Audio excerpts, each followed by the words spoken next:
Hello, friends. This is Dave Hurwitz, executive editor at ClassicsToday.com, here with random reviews from the Overflow room.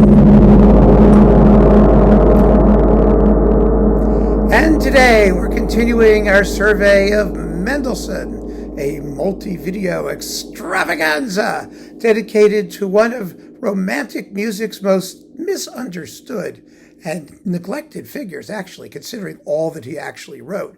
Not neglected for the things that are popular, the very tiny handful of works that have made it to, the surface, have percolated to the surface. But let's get going here, shall we? Oh, look. First, cello sonatas 1 and 2, and the variations, variation concertante, with Maria Kliegel and Kirsten Mercer, piano. Excellent performances on Naxos, and beautiful, beautiful works. The first cello sonata has 3 movements, 3 substantial movements. The second one has 4 movements. It's symphonic in nature. Absolutely lovely. These pieces never get played, except maybe by cellists once in a while. But they're extraordinarily lovely, as are just about all of Mendelssohn's chamber works. First class, beautifully balanced, expertly written for the medium. They deserve your attention. And this is a good way to get it. It really is. A good way to get them. Next, piano concertos 1 and 2. The Capriccio Brilliant and the Rondo Brilliant with Benjamin Frith, the Slovak State Philharmonic under Robert Stankovsky on Naxos. Now, Frith has done all the Mendelssohn piano music, if I'm not mistaken. At least I have a lot of it kicking around here somewhere. And these are attractive performances, tad perhaps on the deliberate side maybe, but nicely done, definitely nicely done. And the Capriccio and Rondo are those 2 of those lovely short piano works with orchestra that never get performed anymore because they're not concerto length, but you got to have the Mendelssohn piano concertos. I have like 1 billion recordings of them. Then what have we got here? Oh, Complete Symphonies Volume 2. Do I have Volume 1? Here's Volume 1. They weren't exactly together. Volume 1 and 2. This is, which recording is it? This is, the Haitink recording. So we've got, with the London Philharmonic and the Concertgebouw. This is a nice Mendelssohn cycle. It's lovely.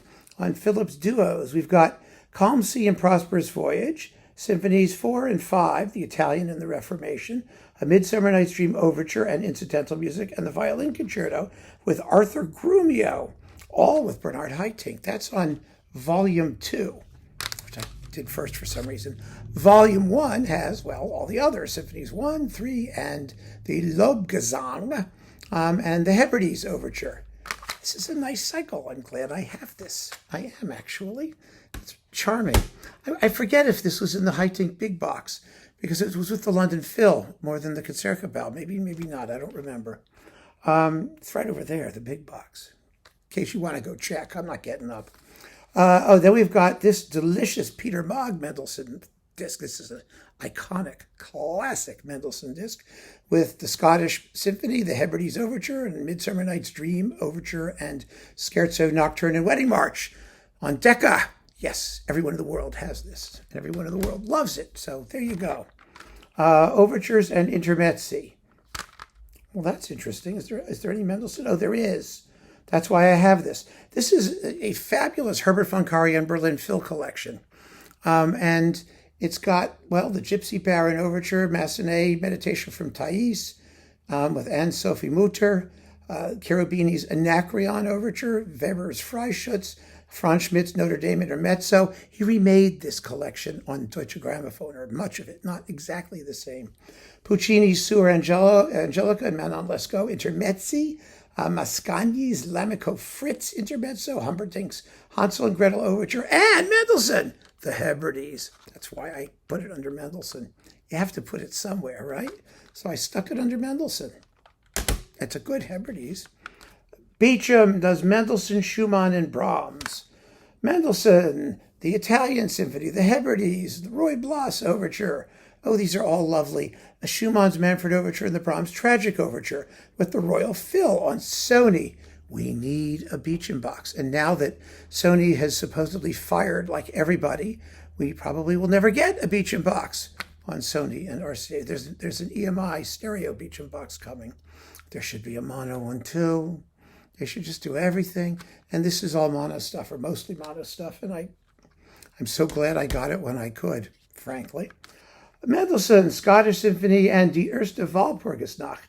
Now, Dohnányi did these twice. He did these for Telarc in Cleveland, and then he did them for Decca in Vienna. All the same music. There is very little to choose between them. The performances are virtually identical. Vienna plays fabulously. Cleveland plays fabulously. The Telarc sonics are a little better than the Decca sonics. Some people may prefer the Vienna Philharmonic to the Cleveland Orchestra. What do you do? I mean, it's kind of amazing that they did them twice, but that he did them twice, but he did. And they're great, and thank God I have them both. Then we've got Midori doing the Mendelssohn and Bruch violin concertos with the Berlin Phil under Maris Janssens. When was this recorded? In 2003. Goodness gracious, 2003. This was when Midori, I think, made her comeback, after having, been a child prodigy and then disappearing for a while and getting herself together, and then playing beautifully as she does on this disc. Of course, the coupling is like the same as it always is, and millions of people have these, but you can't ever have too many, can you? I mean, seriously, can you ever really have too many? No, of course not.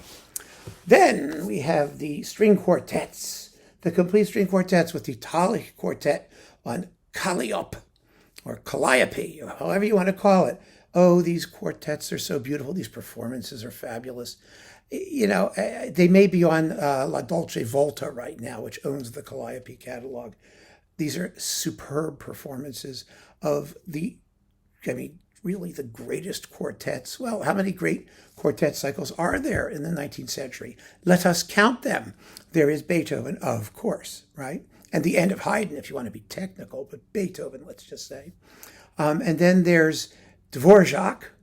And then somewhere in the middle, there's Mendelssohn. I mean, that's it. 3 of them. I mean, yes, Brahms wrote 3 quartets. Schumann wrote a couple. Others wrote a few quartets. But the great ones, the great, great, great ones, the imperishably great ones, well, these 6 quartets are as great as they get. They are formally fascinating in the first 2. They are consolidatedly neo-classicizing in the next 3. And then the last one, number 6, written in an F minor, written after Fanny died and Mendelssohn was hysterical, is an expressionist nightmare. One of the ultimate outpourings of romantic anguish. Wow, what a series. An amazing series of chamber works which everybody ought to get to know, because they are magnificent, and this is a magnificent set. So there you have it, my friends. Some Mendelssohn from the Overflow Room, chamber music, orchestral music, a little bit of choral music, so much more to come.